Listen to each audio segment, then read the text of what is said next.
ফ্রান্সের খবর পড়ছি আমি মোহাম্মদ ইমাম হোসেন। আজ মঙ্গলবার 17 বৈশাখ 30 এপ্রিল 2024।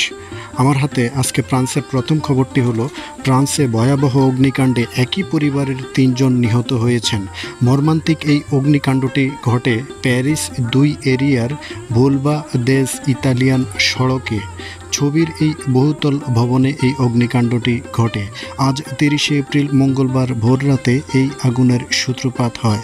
এতে একই পরিবারের 3 জন আগুনে পুড়ে নিহত হয়। আহত কয়েকজনকে হাসপাতালে ভর্তি করা হয়েছে। এ বিষয়ে ফ্রান্স পুলিশ জানিয়েছে, ফরাসি ফায়ার সার্ভিস কর্মীরা সকালে আগুন নিয়ন্ত্রণে এনেছে। অগ্নিকাণ্ডের ঘটনায় তদন্ত চলছে। আমার হাতে পরের খবরটি হচ্ছে, আগামীকাল বুধবার 1 মে বিশ্ব শ্রমিক দিবস। ইউরোপের অন্যান্য দেশের মতো ফ্রান্সেও দিনটি সরকারি ছুটির দিন। এই দিনে ফ্রান্সের বিভিন্ন ট্রেড ইউনিয়নগুলো বিভিন্ন শোভাযাত্রা, র্যালি ও সেমিনার আয়োজন করে থাকে। ফ্রান্স পুলিশ প্রত্যাশা করছে যে আগামীকাল, এবং ট্রেড ইউনিয়নগুলো বলছে যে আগামীকাল প্রায় 2 লক্ষ শ্রমিক ফ্রান্সের বড় বড় শহরগুলোতে বিক্ষোভ দেখাবে এবং প্রায় 30,000 শ্রমিক প্যারিস শহরে বিক্ষোভ করবে। আমার হাতে ফ্রান্সের পরের খবরটি হচ্ছে, ফ্রান্সে আগামী 26 জুলাই হতে শুরু হতে যাচ্ছে প্যারিস অলিম্পিক গেমস 2024। এই অলিম্পিক গেমসে স্বেচ্ছাসেবক হিসেবে কাজ করতে প্রায় 7 লাখ আবেদন জমা পড়েছে।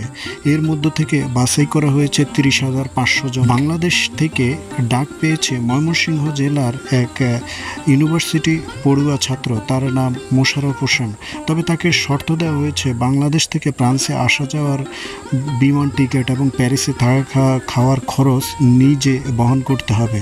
মোশাররফ জানিয়েছে, ফ্রান্স দূতাবাস তাকে ভিসা দেবে কিনা তারও কোনো গ্যারান্টি নেই। পরের খবরটি হচ্ছে, ফ্রান্সের প্যারিস সংলগ্ন A30 সড়কটি আগামী 11 মে খুলে দেওয়া হবে।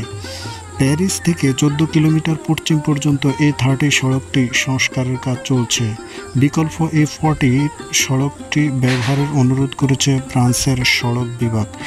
পঞ্চম খবরটি হচ্ছে, ফরাসি গবেষকরা জানিয়েছেন 3 বছর বয়সের আগে কোনো শিশুর কাছে মোবাইল ফোন দেওয়া উচিত না, এবং 11 বছরের আগে শিশুদেরকে কম্পিউটার, ল্যাপটপ, ট্যাব ইত্যাদি সংস্পর্শে আনা একেবারেই ঠিক না, কারণ এতে শিশুদের মারাত্মক স্বাস্থ্য ঝুঁকি রয়েছে।